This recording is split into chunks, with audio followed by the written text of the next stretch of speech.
especially backcountry elk. I mean, all hunting is special and hard, but the elk are so big, and if you're hunting with one buddy or yourself or two buddies, most of these western state hunts, you're 3, 4, 5, 6, 7 miles back. And if you have an elk down, that's 4 80-pound loads. So you got to come off the mountain 4 times with an 80-pound load if you were to be alone. Yeah, but that's 7 miles out with 80, 7 miles back in light.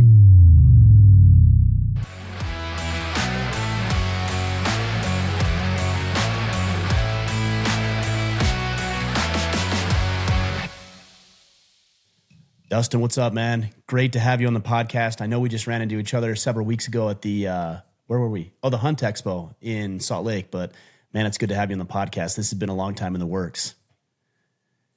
For sure, man. Great to be here. I'm excited. How was the expo? That's something my boys and I do every year. I think for the past 7 years now. We missed 1 year in there, but I think for 7 years, other than that, we've been going, and man, we enjoy that expo a lot.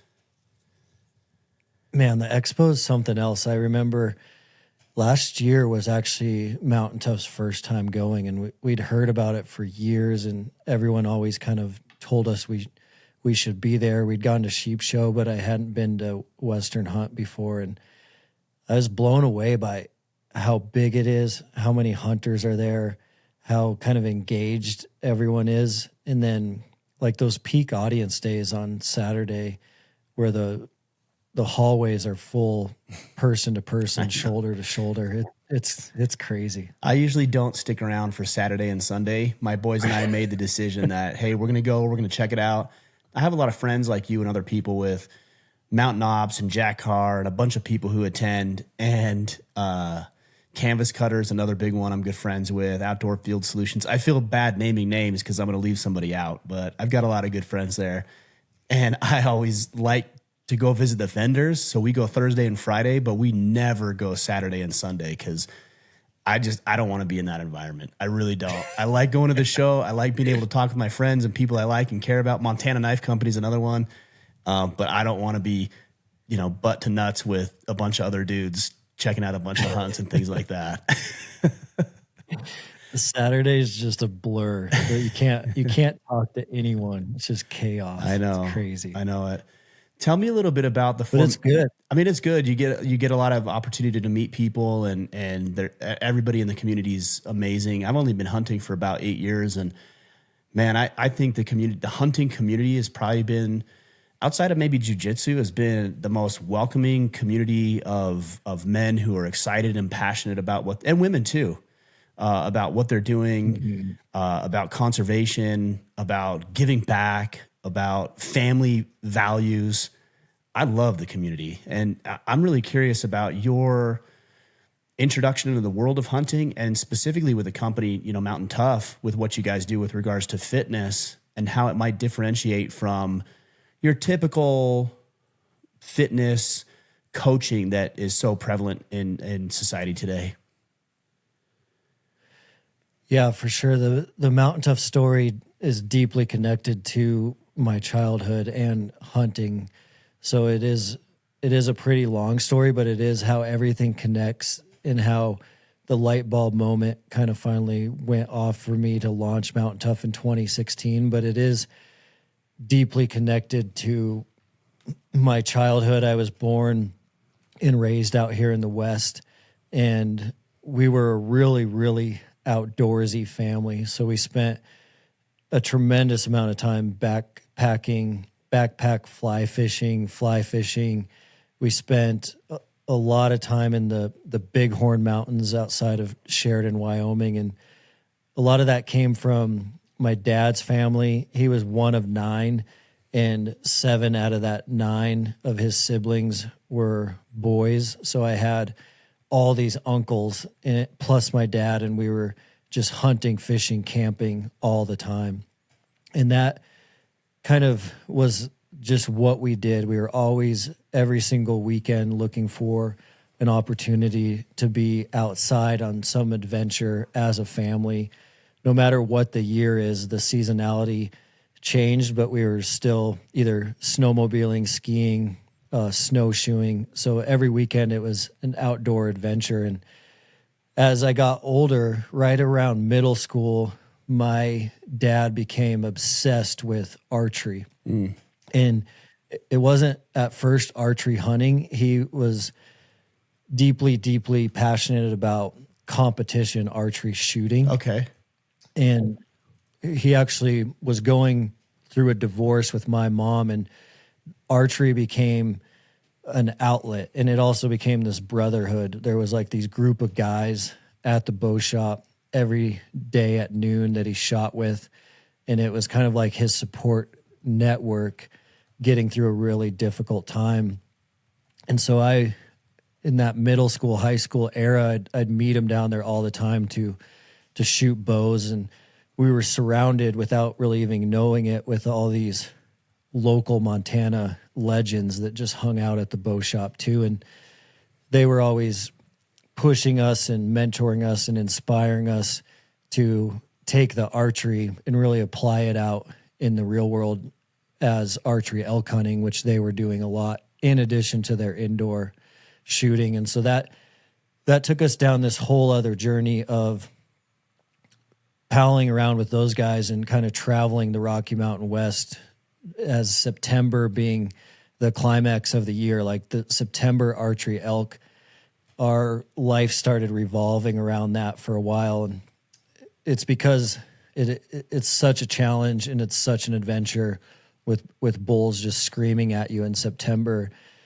And that was our passion since I was 14. It was, Rocky Mountain, Western States, archery elk. And when I got into college, because that passion had been building for so long, I'd always, like right around that college age, I started really being a gym rat. I was really interested in the gym, but it was a unique twist to my story because the guys I started working out with were gym rats as well, but they were wildland firefighters. Different breed. And a different breed. Yeah, they didn't want to be bodybuilders, and I didn't either. I wanted to focus a lot in the gym, but focus that training to see how I could be better in the backcountry come September. And they had the same intent. They're like, I want to push myself in the gym, but as a wildland firefighter, they were pushing themselves to be better in the mountain for the summer fire season. And so these mountain tough like ethos were building through my childhood and through my college years and becoming an adult without me really ever knowing it. So it was, outdoors, archery elk, archery, and then this gym training around the mountain.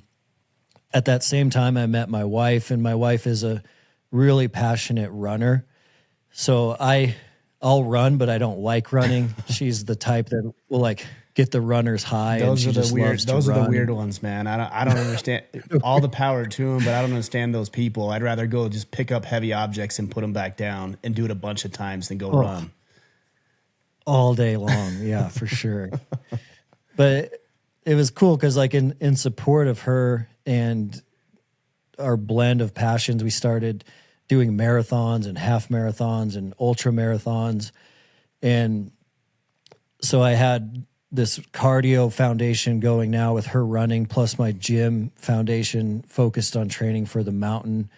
And at first I thought it was going to be the perfect way to train for September elk. I thought if you're running ultra marathons in the mountains all summer, a lot of times you're running in the same exact mountain range that you're going to get to hunt in a few months later in Montana. I thought it was perfect, and it kind of was. I remember going into that season after a very heavy couple years of running in ultra marathons, and you are lean and you're mean and you're able to kind of fly through the backcountry. But it ended up being the worst pack out of my life that fall. Why I'm curious as to why that was. It was definitely because there was too much focus on running and cardio and not enough focus on strength. And that's really what makes the backcountry hunter so unique is they are unlike any other athlete where they have a multiple day extended event, and the biggest amount of work they're going to have to perform is after they're successful, and that's on the tail end of their event. So the mountain kind of beats you up for 3 to 4 days on a backcountry hunt. And then if you're successful, after you've been beaten up by the mountain, you have to do the heaviest workload, which is your pack out. And especially walking around with your bow is not as yourself. difficult as having hundreds of pounds of meat on your back. For sure. Yeah. Especially backcountry elk. I mean, all hunting is special and hard, but the elk are so big. And if you're hunting with one buddy or yourself or two buddies, most of these Western state hunts, you're 3, 4, 5, 6, 7 miles back. And if you have an elk down, that's 4 80-pound loads. So you got to come off the mountain 4 times with an 80-pound load if you were to be alone. But that's 7 miles out with 80, 7 miles back in light. Is 80 the the magic number? Why not like 100? Why not 160? I mean, obviously it's heavier, right? But why 80? Why not 50? Like, how do you come up with that number? It seems pretty arbitrary.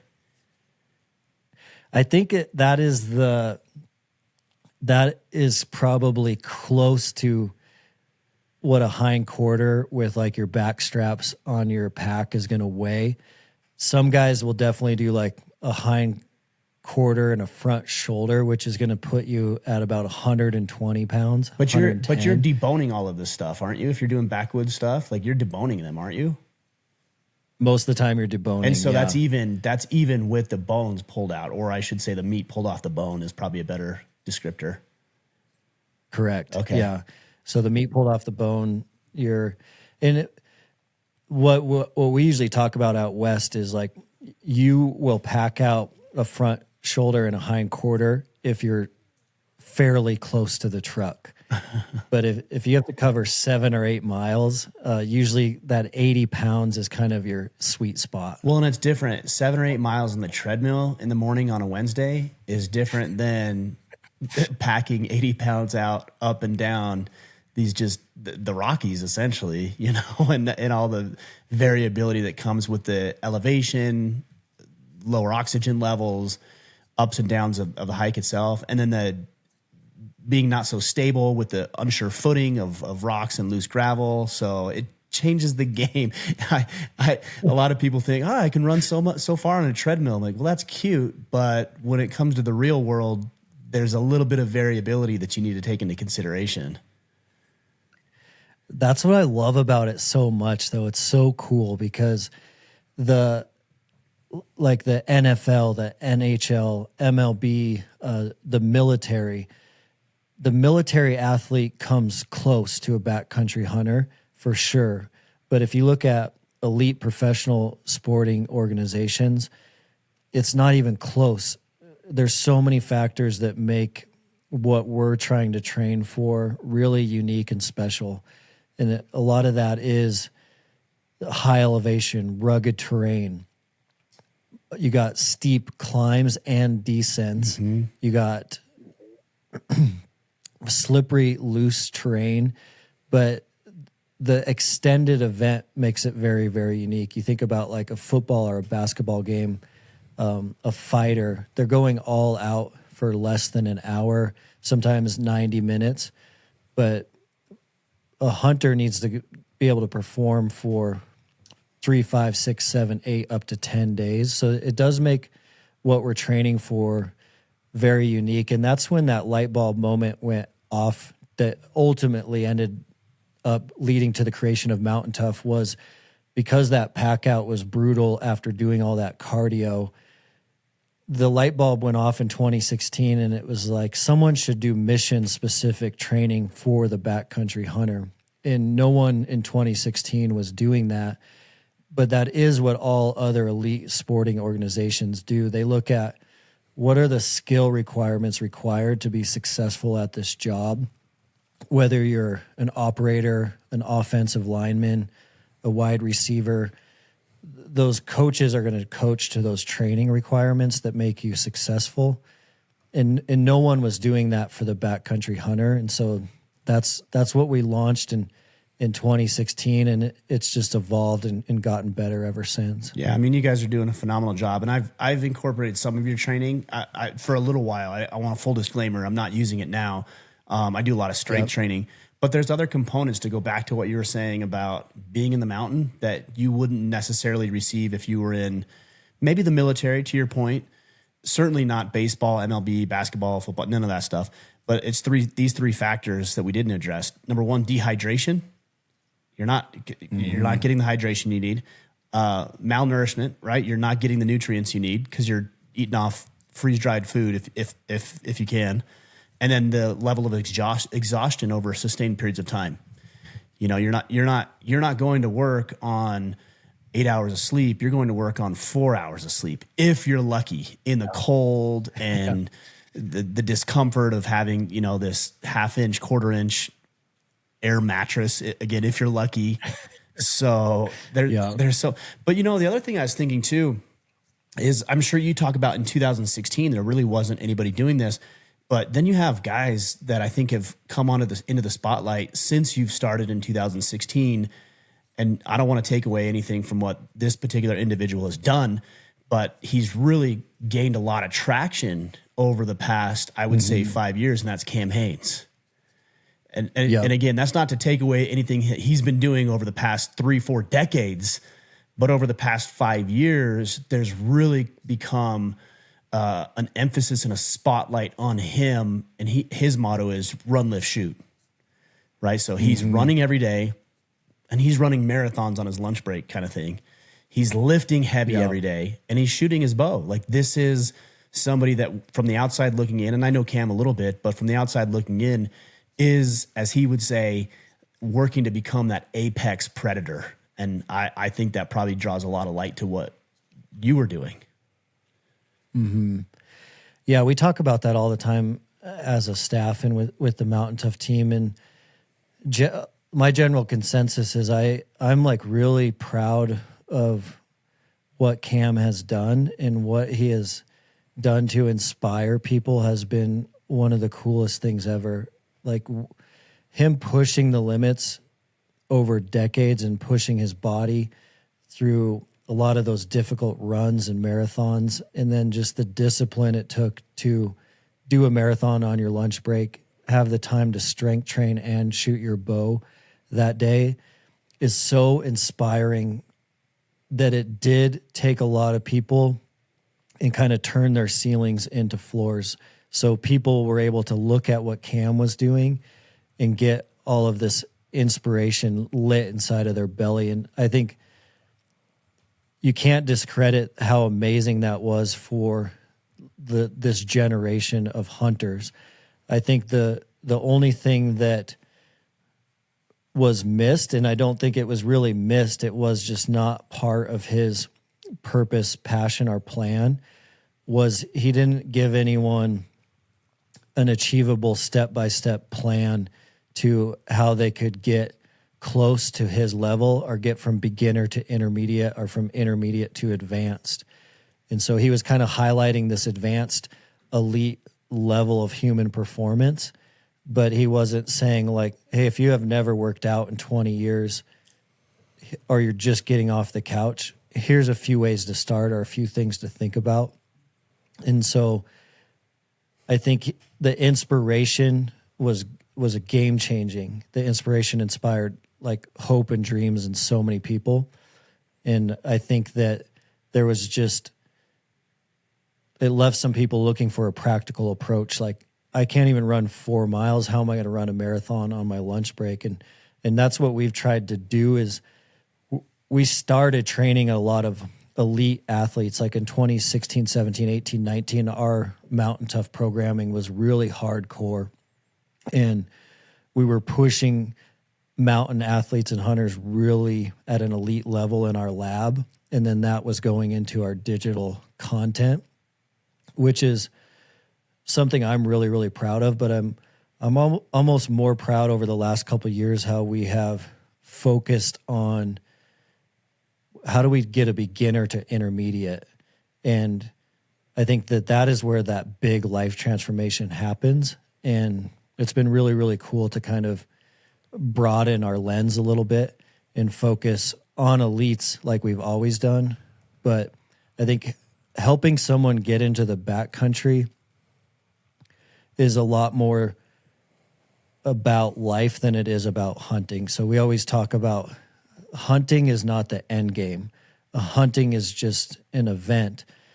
But physical and mental toughness training does create a life transformation. And backcountry hunting creates the urgency for that to happen. So if someone who's never has hunted before gets inspired by Cam Haines and they apply and draw a Colorado elk tag, that gets me so excited because this whole life transformation is going to start to happen. We tell people all the time, like, if you're struggling with anxiety, depression, suicide, a lack of, or if you're struggling with those plus complacency and passivity, one of the best things you can do is just go in the backcountry for 4 days without your phone because all these magical elements are going to start to happen. And that's what backcountry hunting is doing for this generation. And I'm really excited that it's gotten more and more popular. Like we see at the Western Hunt Expo, like it's so popular and you can't discredit like how much the backcountry is doing to change people's lives. But it's not really about hunting because they become better fathers, husbands, friends, bosses, employees. And so I think that we're looking for more of that life change than that inspiration. Yeah, I can see how valuable that is because when you were talking about that, the only thing that came to mind for me was testing in academia, right? So you have a test every quarter or every trimester or whatever it is, right? At the end of the year, certain benchmarks, you have a test.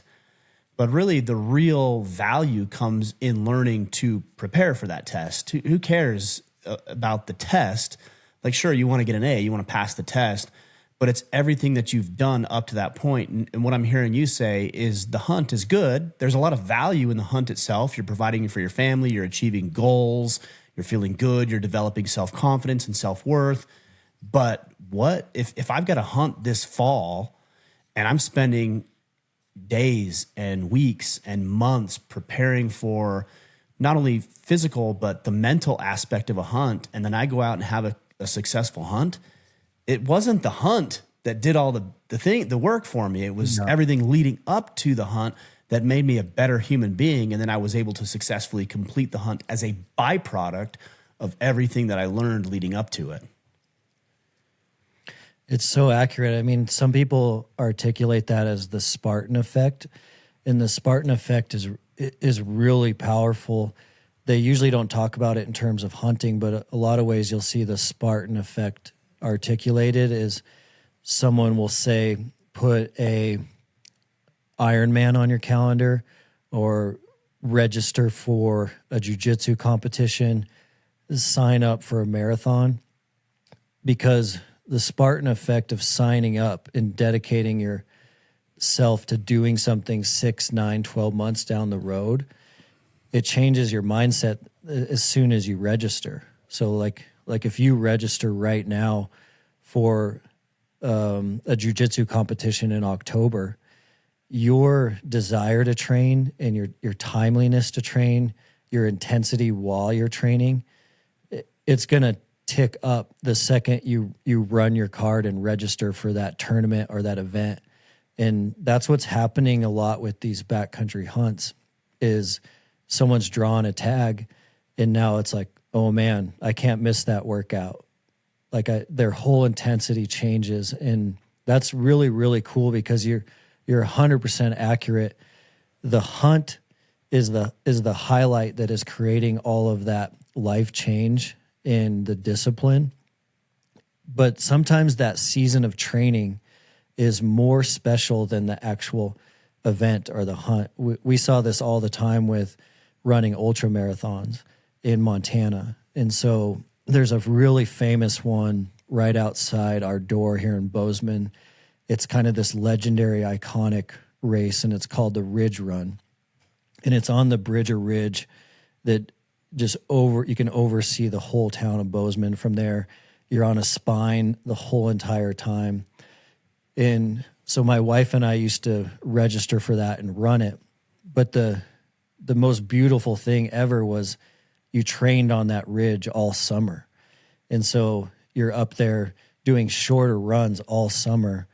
But if you look back at those seasons of your life, it's like the race day was pretty cool, but spending all summer on that ridge was way cooler than the race itself.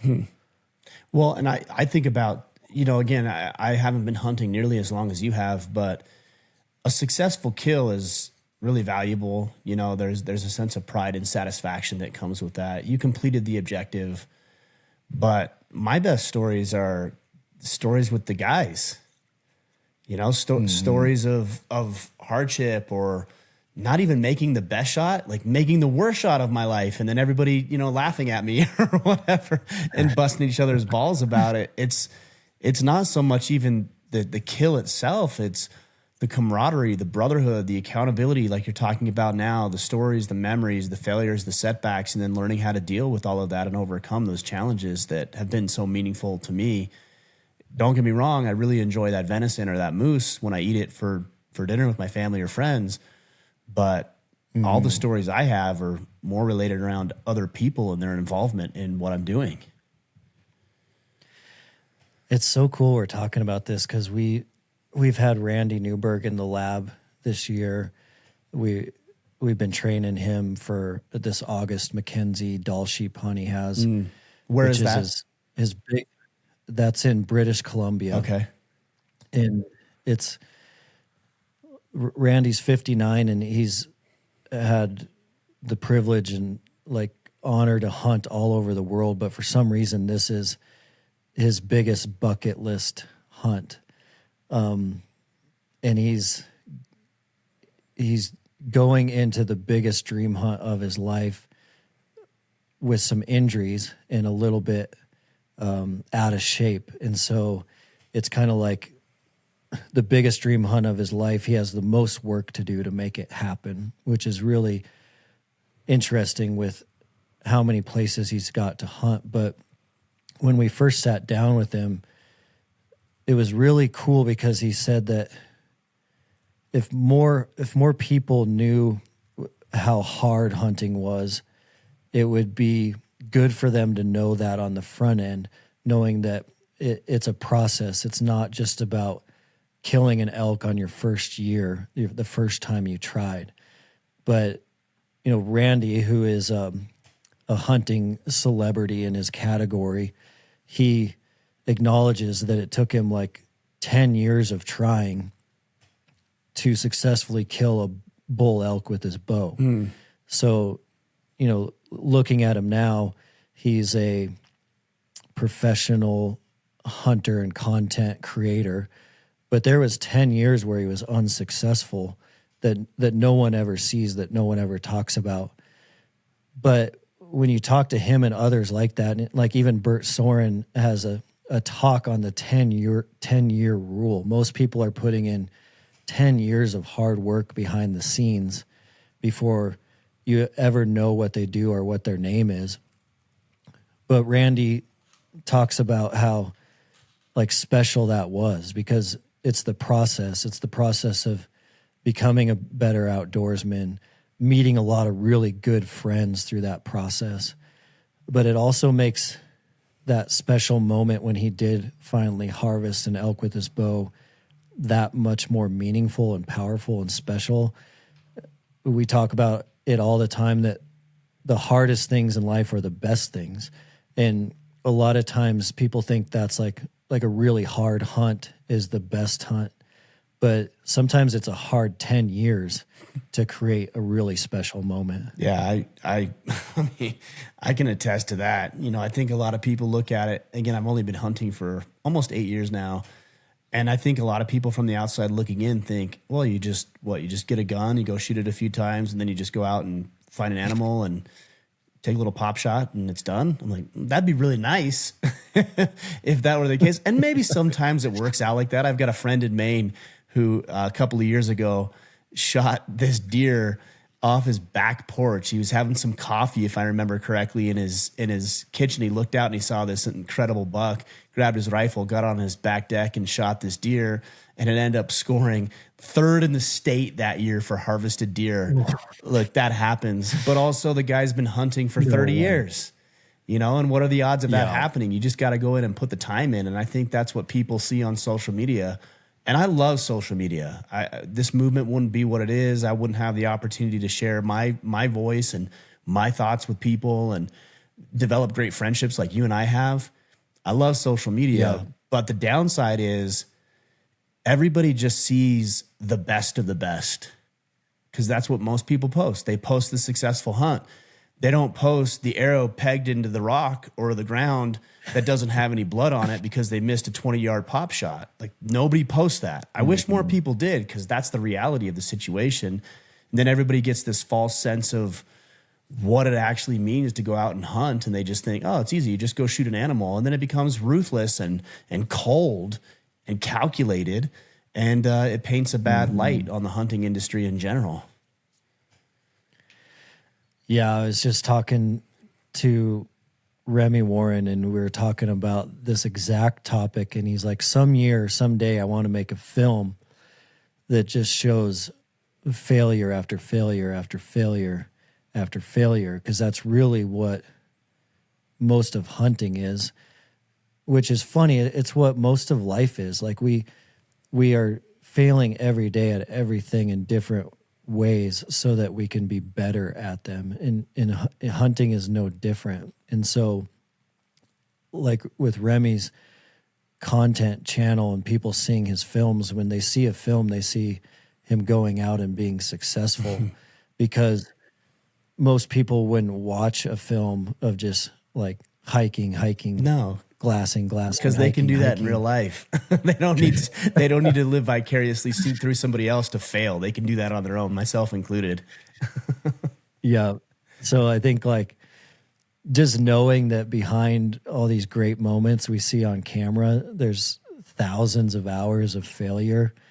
I think the more, people can realize that and acknowledge it, that it's okay. Like, life is so supposed to be hard. Like, hard is good. Yeah. It makes it a lot better experience. I had a rough hunt last year on one of my favorite hunts of the year in Minnesota. It's a whitetail hunt. I've been for probably, 6 years now. And this big buck came in. I heard him grunt. I'm like, oh, that's a big buck, I can tell. And he came in fast. I'm like, oh, sweet, here he is. And I took a shot, and I thought I hit him. And he ran off, and I never found my arrow. So I'm like, well, maybe I did hit him. Maybe I don't know what happened. Maybe I did hit him and it's pegged in him. I didn't know what happened. And I spent that night looking for him. I woke up early the next day. I don't even think I hunted the next morning. I think I actually went out and looked for him, and I just could never find the thing. And the next night I was sitting in a stand, same stand. I'm like, well, maybe he'll come back in. Maybe he's injured. He'll come hobbling back in and I can finish him off. And it was getting dark, and a doe came in. And so I'm like, well, I'll shoot this doe. I have a doe tag too. So I shot the doe, and she ran off. I went back to the lodge and like, I'll go back and get her. I know where she's at. There's a good blood trail. So I go out and I go to find her. Long story short, we find her. The buddy I'm with, I don't even like admitting this. The buddy I'm with is like, hey, good news. We found her.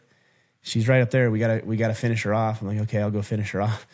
Well, the bad news is it's not a her. I shot this buck that was probably had these little 4-inch, 5-inch little spikes. And I'm like, damn. Oh no. Yeah, I don't know how I didn't see it. If it was too dark, it kind of looked like it was the shape of the ear, whatever. But I ended up shooting this little 5-inch spike. And I was so disappointed, and all the guys busting my balls about it. I get a call the other day from my buddy who I hunt with. And he's like, hey, we found your deer. I'm like, what do you mean? He's like, we found your buck from last year. I'm like, what? You found it? He sent me pictures.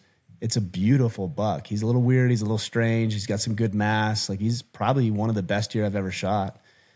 And, Yeah. of course, obviously going through the winter and the coyotes and everything, he's completely, useless at this point, But man, I Yeah. felt so bad. I felt pride because I'm like, well, at least I killed him, but I felt bad because I wasn't able to harvest the meat that I wanted to. And yeah, sure enough, the arrow was still in him, and it was a decent shot left to right. It was just high. I shot him high, and Man. it's just, you have stories like that. I have stories like that. Everybody who's ever hunted for any amount of time has stories like that. I really want people to see that side of it, because that's the reality. Is it's just not easy.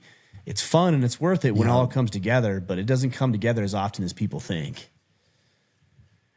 Yeah, I think the more that is talked about, the better. I think content can make things look like you're going to roll out there and harvest huge animals in that first year, and I don't think that people having that reality is helpful. And I don't think if that was the reality, it would make hunting as cool and awesome and as amazing as it is. It's so amazing because it is so difficult, and going into it knowing that it's really difficult is helpful. I think it's really helpful.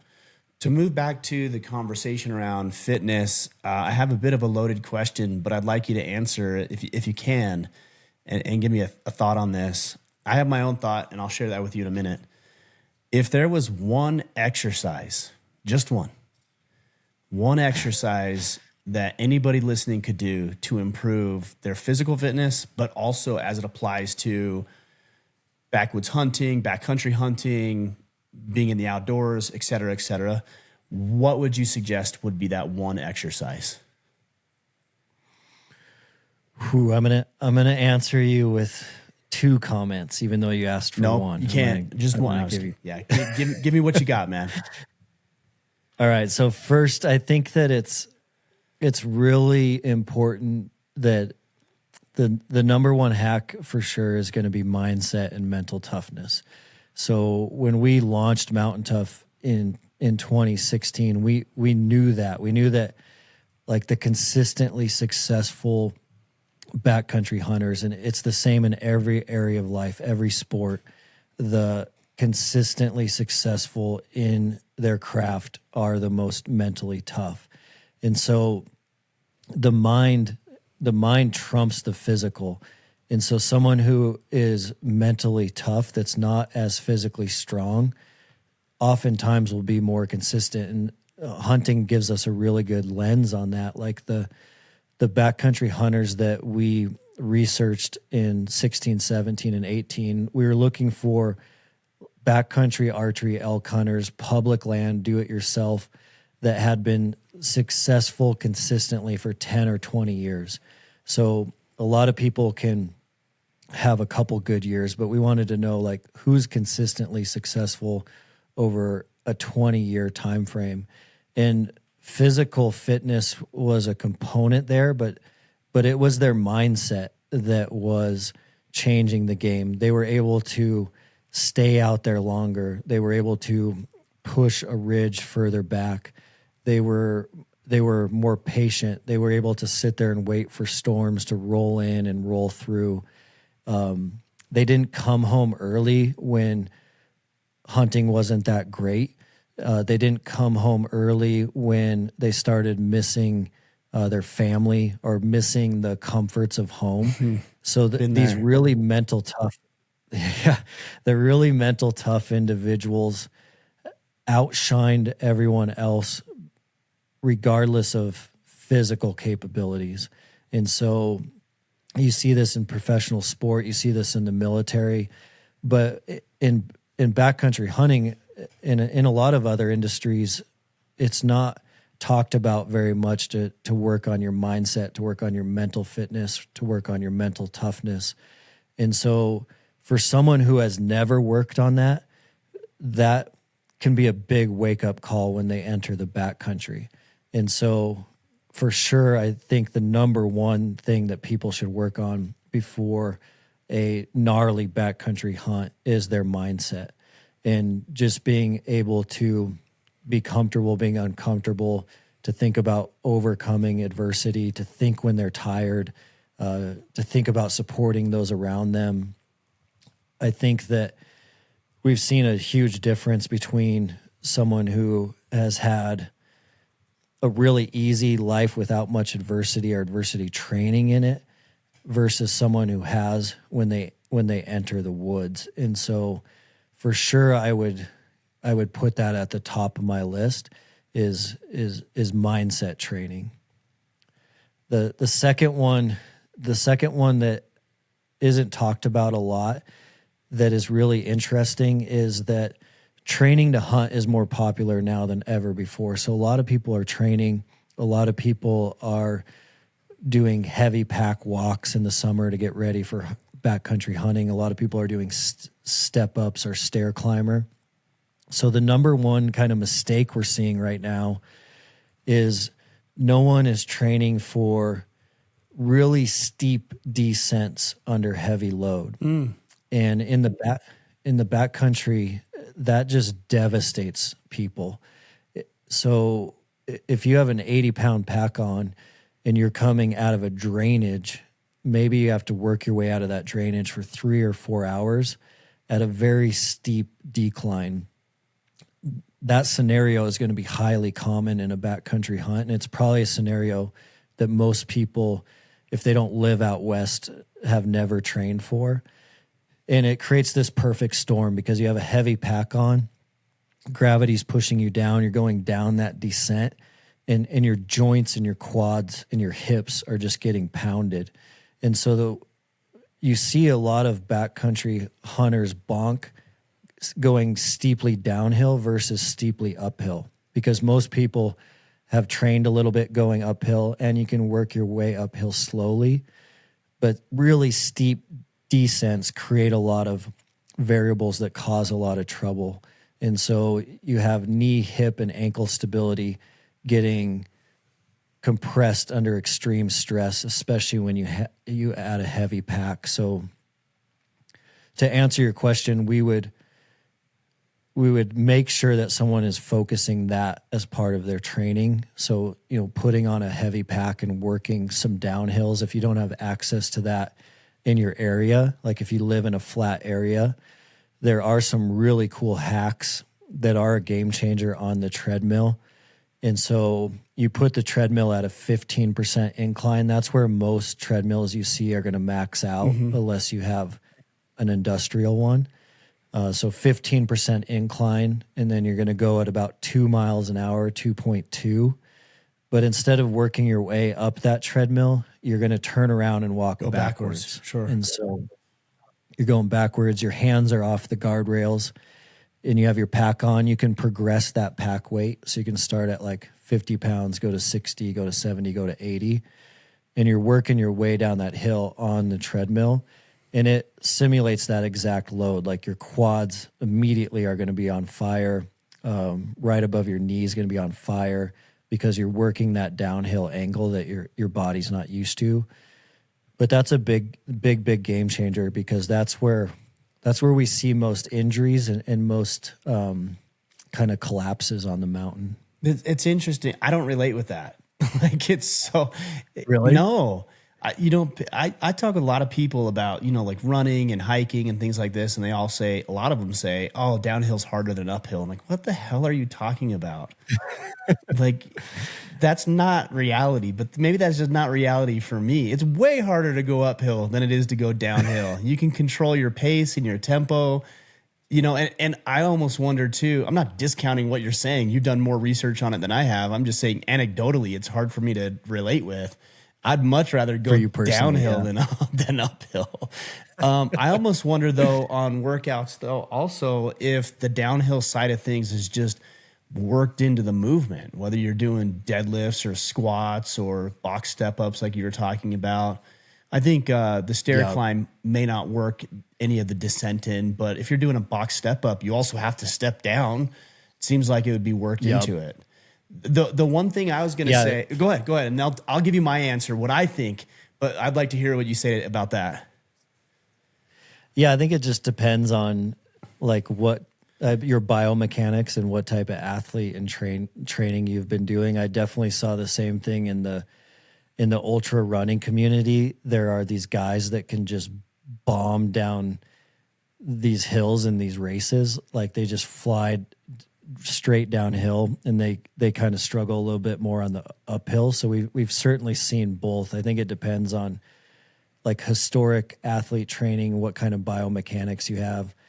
But I think the nice component about that treadmill hacket is it's also tricking those athletes at the same time to start wearing that heavy pack, because for sure what we've seen a lot of is people will obsess over their gear. So they want like the perfect boot, the perfect pant, Right. The perfect pack, but then they enter the woods on these hunts of a lifetime without ever wearing that gear.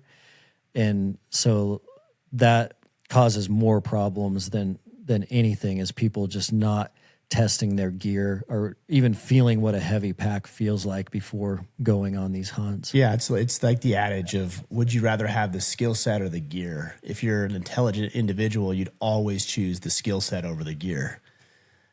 But yeah, some people think, I've got friends who are gear junkies, we all do. And it's like they always have the latest and greatest, but they can't hack it when it comes to the physical aspect of the hunt itself. So no gear is going to make up for that. For sure. All right, so my answer to this, tell me what you think about this. The number one movement or exercise for this type of stuff, lunges. I don't think there's a better move for what we're talking about than lunges. Yeah, sure, you can work in some deadlifts and squats and work your arms and shoulders and core and all that kind of stuff. But I think if you can only pick one, do lunges. Weighted lunges, dumbbell lunges, throw a sandbag over your shoulders. To me, lunges, I hate them. They're miserable. They're the worst. They're worse than burpees. But it's the one exercise I think that is way better than anything else for what we're talking about. Agree or disagree? What do you think on that one? I would definitely agree. Mountain Tough is big on lunges. Like we've been pretty famous historically for the amount of lunges you're going to see in a lot of our programming. It's funny because I think the volume too, not only do you need to be doing lunges, but you need to be doing untraditional volume compared to what you'd see in a traditional strength program. So like a traditional strength program might not have lunges, and then if you got to one that did, it's going to have like 3 sets of 10.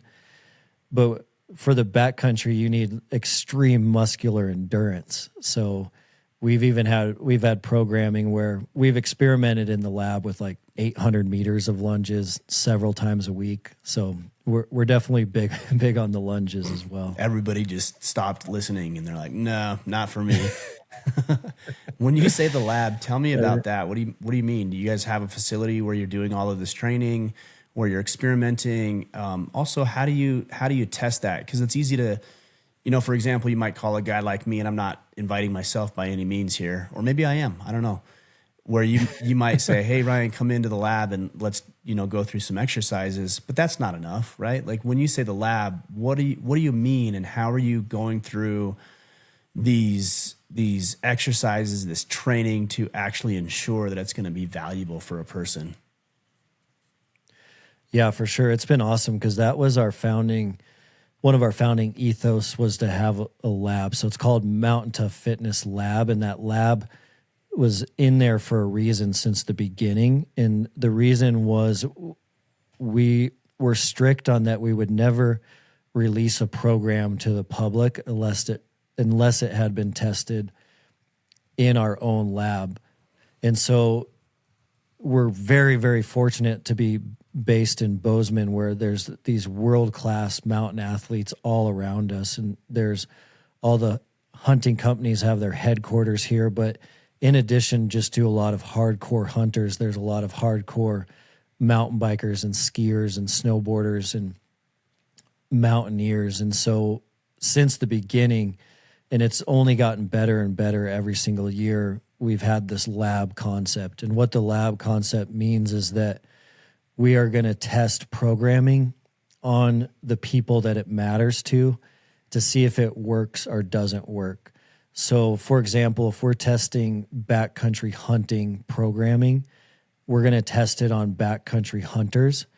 And then to see if it works or doesn't work, we want it to go through a year or a 2-year cycle on that same cohort of athletes. And then we want to know how they're feeling on the mountain. Are they moving better? Are they less sore? Are they stronger under load?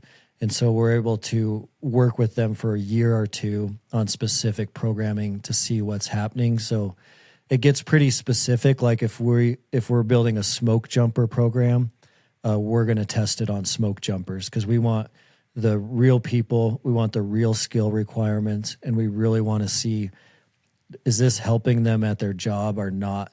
And how can we make the tweaks to make it even better? And it's a constant evolution. Like our preseason prep program, that's specific step-by-step plan to get someone for like an Alaska doll sheep hunt. It's 16 weeks of training on full gear. That's like our step-by-step plan to get someone ready for a rugged terrain dream hunt. That one's been revamped 3 or 4 times because like these learnings never stop, and there's constant improvement that can be made, especially under human performance. And in the last year, our lab just continues to get cooler. Like we're pulling a little bit of blood now to see like lactate thresholds. We're pulling VO2 max at the beginning of a program, in the middle of the program, at the end of the program. Heart rate zones, and so it's really, really fun. Yeah, that's cool because most fitness guys, and I'm not saying it's wrong. Like I have Johnny Loretti, who's my nutritionist and fitness coach. He can get me a better deadlift. He can get me a bigger bench press. That's awesome. That's great. That means I'm getting stronger. It's a metric to measure. But does the deadlift or the bench press equate to the real world like you're talking about based on what I'm trying to accomplish as, like you said, a smoke jumper or a backcountry hunter or, firefighter, fill in the blank with whatever your thing is. I think that's really cool. I did want to go back to something you said earlier about when you were talking about your wife and running. I'm really curious as to how this relates to our ancestors. When we think about who we were as hunters and gatherers thousands of years ago, I imagine we were more lean and thin, and that might have just been because of the scarcity of resources, but we're definitely bigger people now.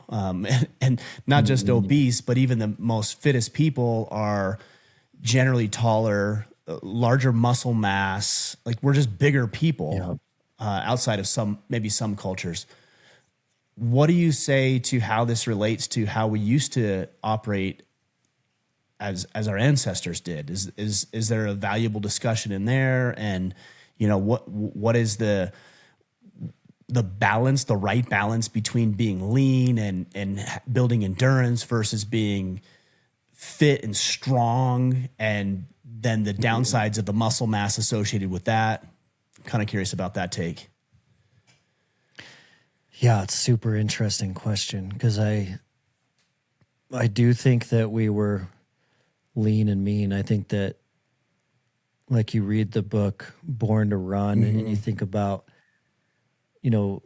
archery hunters running around the Midwest and in the West 200 years ago. And certainly like that cardio and that running and being able to move efficiently through the country was quite helpful. I think that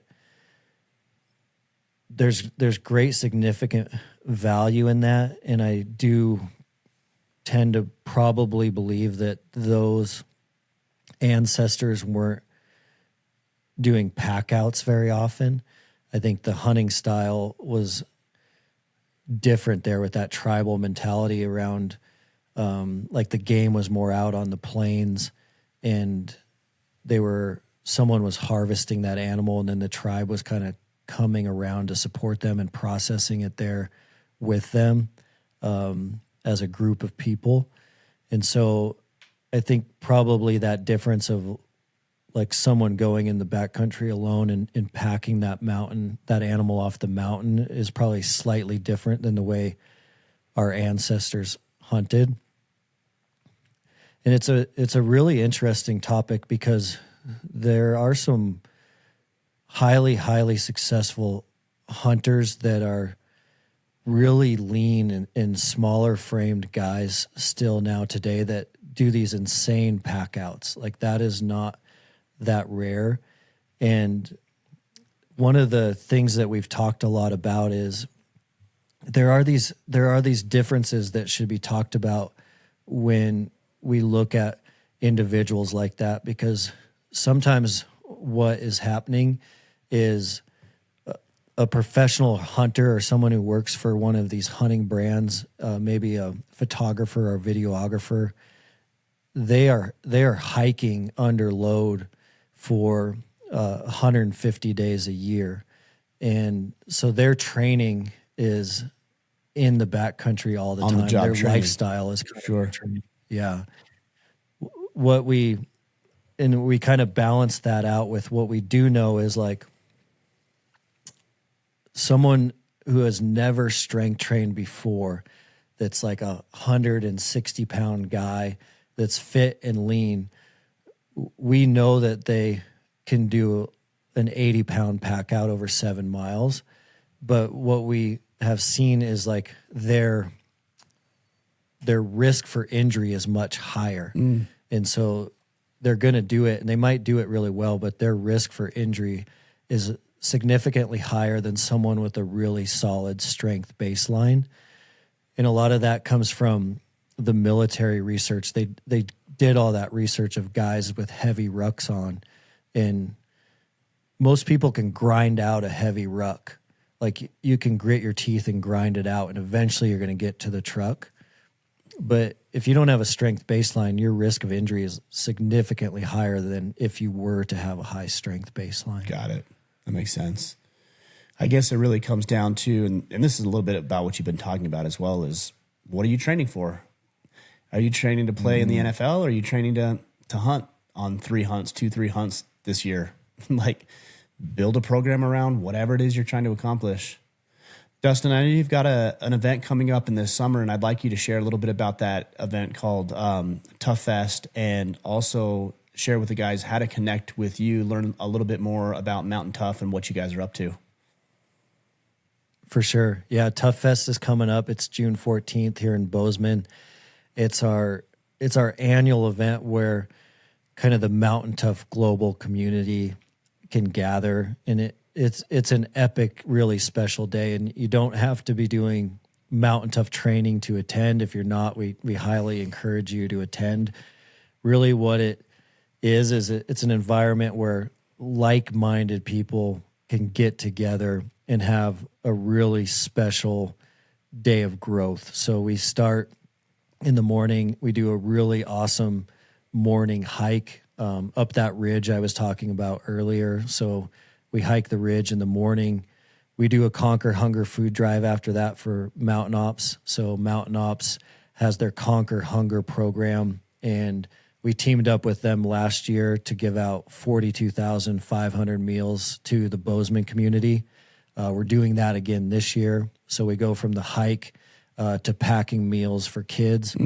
Once we're done packing meals, we have the Mountain Tough workout. So we've already worked out once on the mountain, but the second workout is in our lab, in our headquarters, in our gym, where we have a really unique team style where you're gonna wind up on a team with someone you don't know, which is really a special moment. You might wind up on a team with someone like yourself, the COO of Go Ruck, or you might wind up on Bert Soren's team. We do that by design so that you have to kind of shine as a leader with someone you don't really know or haven't met yet, which creates an amazing bonding experience. And then we have some really talented guest speakers after that, and then we grill a bunch of meat and hang out. And that's the best part. Total That's archery the victory challenge. at the end. Oh man, just hanging out over food is the best.